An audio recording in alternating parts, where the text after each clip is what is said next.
All right, what's up, man? Doing the video review from this past week, the week of Monday or the week of May 3rd.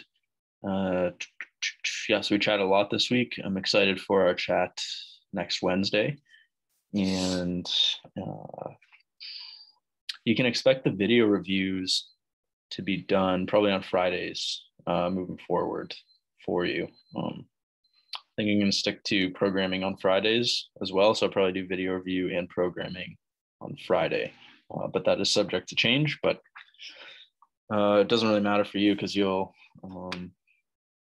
just open up your thing and your sessions will be there on time. So don't worry about that. All right. So snatch, deadlift, hip snatch here. So I've already made the comment that the hip snatch is from the pocket and not from the hang. And so we'll hit that next week on Monday. So goal was heavy 2+1 for the day and then some back off sets. So 135 is a big weight for you, man. That's really good. Let's see how this one looks.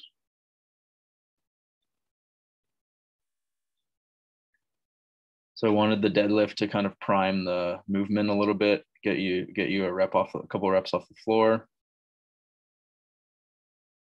And yeah, not too bad. So obviously the issue is still getting under more fluidly. And that's why I want to use the hip snatch. So the hip snatch basically is right from here. You're going to keep the bar in the pocket here, and you're just going to dip down right into your mid to back foot. You're just going to dip and keep your arms nice and loose, elbows out, dip in, extend, and then you'll pull and punch and get under. So, I mean, I'll go over the hang here, even though we probably won't be touching the hang for a couple more weeks.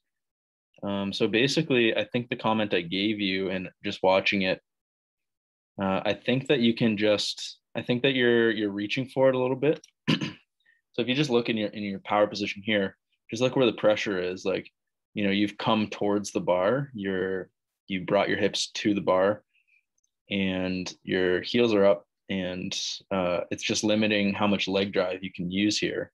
So you basically already exhausted a little bit of leg drive here before you've even started the pull, or before you've even made contact. Sorry. So it just limits a little bit. It's a good, like, if we screenshot it, took the picture here, it's a good extension, great extension. I just think it's basically you're coming to the bar, so you're not able to get an efficient pull and turnover. So what I would say is, and this could be a reason for maybe why this is happening, is maybe you're thinking too much about staying over the bar. And what I would suggest here is, this is a great position. This is a very good position. What I would do is I would literally just sit back a little more. As you pull it in, I would sit back a little bit right under like if you look at the leg where it connects to the foot, I would sit back like right under that spot, that space, instead of keeping the pressure towards the toes here. So you're going to sit back a little bit, and that's going to help you to pull the bar into your hips using your lats. So you're going to sit back a little bit, pull the bar in. But when you sit back, what you don't want to do is bump the bar out. So it's easy to for that to happen, where you'd pull it in and then bump it out. Think in your mind, extend vertically. Just think that you can move the pressure a little bit back in your feet, and that will really change this, because now you'll be kind of the force will be just slightly backwards from this position, and I think it will help you sneak under a little faster. But I do want to attack the hip first, so that we can get that. We can kind of, if you think about, like, you're trying to get through the ice right now, maybe we're just missing the hole. We just got to dive down and swim over to the space where the hole is, so that we can get through, and then we can progress from there. So the deadlift's looking good, man. And I mean, again, 135 is a great weight. So excited to see progress from here. Made a comment regarding this, no racks available. So I think you just kind of snowballed into some muddy water doing a 4x5 snatch pull off the ground at a tough weight, then touch and go deadlifts, and then the next day doing the back squats. You kind of, anybody doing that, that's gonna be a rough go. So I think the comment I made next time is if that happens, you can just power clean it, and then you can just like dip and get it on your back, and then you can go from there. It's a little bit, not ideal. Obviously, it's an energy expenditure, but if that happens next time, and if that continues to happen, just let me know, and then we'll just pull it out and put something else in. So deadlifts were fucking great. 280 for 10. That's a great PR. I thought that I remembered when you were in your apartment. I feel like you put that you did like 295 one time for a moderate 10. And I think maybe that was a typo or I read it wrong, because if you remember, the next week I gave you this like assault bike touch and go deadlift workout on like a Saturday, and the weight was like crazy. It was like 255 or something, or 265. And you're like, I could not do it for that many reps. And I was just thinking, I'm just here thinking like, oh, he did 295. So it might have been a typo if this is a PR, but this looked really good. I just, one piece of feedback I would give you is to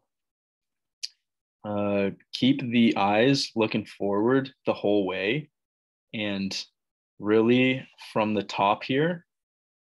So right from this point, I want you to keep this back a little more. Right up here, I want you to keep that retracted and puff your chest out. It's heavy, obviously, but it's a 10. So relative to your 1RM, it's light. I just want you to get the chest out, pull up here back, and then keep the gaze forward. I think it'll make a huge difference. But everything else is good. The grip is good. The arms are good. It's a good lift. So I would just be thinking about that a little bit tighter in the upper back, and keep the eyes forward, a little more controlled. And then assault bike here. I just changed it up for next week so that it's just less volume. Same outcome though. We'll get the same outcome. Okay. So that is day 1. So day 2, handstand practice. So we've got 10-minute handstand practice against the wall.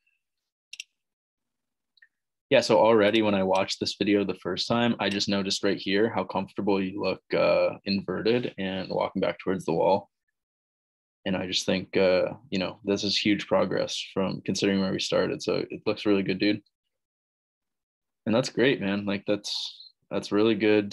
Really good control. What I would do is I would try and point your toes a little towards the ceiling. And that can help you when you're upside down. It helps me when I'm inverted. It can help me think about getting a straight line. And sometimes it helps me like actually get tighter in my glutes and everything to point the toes. So I would maybe give that a shot. And then I think I also commented, and just watching it now reminds me, I would narrow the grip here about 1 to 2 inches, like just very slightly, and see what that does for your feeling upside down of stability.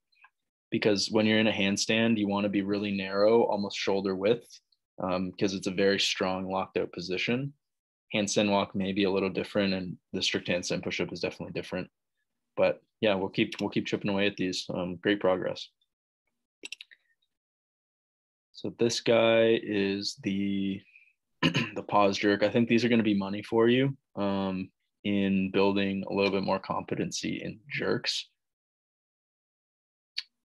So I think the comment I gave was to narrow your feet a little bit. And that's what I would say right now, just watching it again. 185, great weight, very good. That's awesome. What I would do is right here, I would get these feet a little closer. It might even feel like a little narrower than you might think. when you're set up like that. And I have that same feeling, but I think that it can help if you get, because you're a little bit outside of hip width. I think that just narrowing that a little bit might give you a bit more pop in your drive. So get about 1 to 2 inches closer together here. And one thing to note on that is when you catch a clean, it doesn't matter, like catch it however you end up catching it. Don't worry about trying to catch it in that width. But once you stand the clean up, then I want you to narrow your feet to the width that you're gonna get accustomed to. So narrow that. And then again, I would just really tighten up. You can do like a mini dip. And so if you ever watch me do a jerk or a squat or anything, I'm actually going to send this to the Facebook group next week for a tip for getting tense in the quads. So I would just really tighten these up and like literally flex them right before your jerk. And then you can get kind of a spring. It kind of is like a springy effect when you go into your dip. Let's see here. Yeah, so there's a few other things happening, but we're going to start with that. Let's start with the narrow the feet and really tighten up the quads before the dip, and we'll see what that does.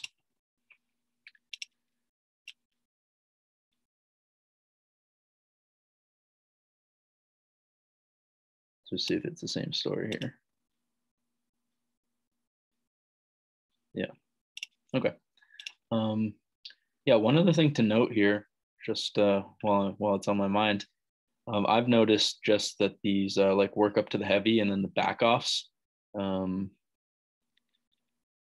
think what I might try is we might find a heavy in week 1, and then in week 2 and 3 we might take some sets at a percentage of that, and then in week 4 or week 5 we can push for another kind of heavy, just to kind of focus more on the technique side of things right now. I think that after some experience and playing around with it with myself, I think that this tends to work. And with just seeing other people apply it, I just think it'll benefit you to get a little more technique focus in those middle weeks, and then come back the final week or whatever.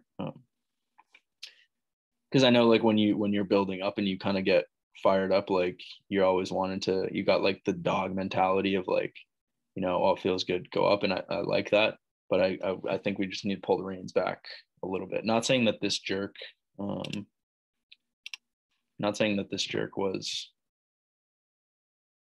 a bad choice or anything, but I just think it would be good to play around with that I just outlined. So I might try that just to let you know so that you can expect that. Okay, no more videos. All right. Let's go. All right, power clean. So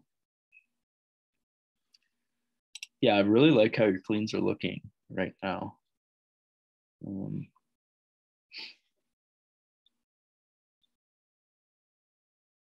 This guy over here is like trying to be a fucking like Mr. Technical, just checking you out.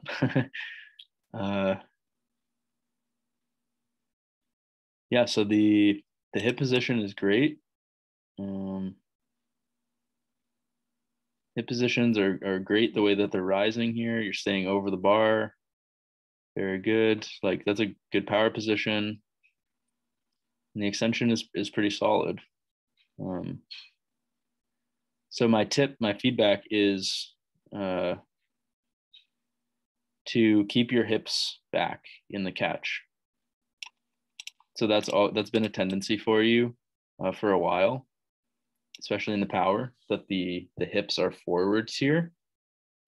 I would just push these back and keep the pelvis rotated back in the catch. So right here, the pelvis should be tipped back a little bit, and you should be tight in the low back, and the hips should be back.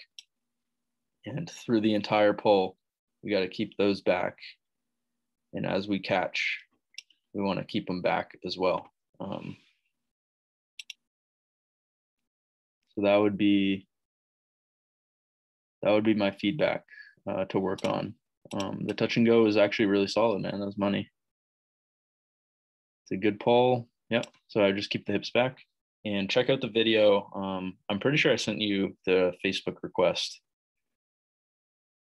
I found the name in the CrossFit Connection group because I guess like maybe you just made that to join the group. So accept the friend request and then join the Facebook group, because I made a video on literally that, on the pelvis position in the snatch, but the same applies to the clean. So check that out. I think it'd be helpful, especially for this. Just see here. Yeah, it's a great looking clean. Very good. So we'll just we'll work on that next. Hip positions. And then, you know, no other videos here. And we'll chat about, you know, we chatted about in the messages, and again, we got our chat coming, but seems like everything ended up working out for the rest of the week anyway, so that's good.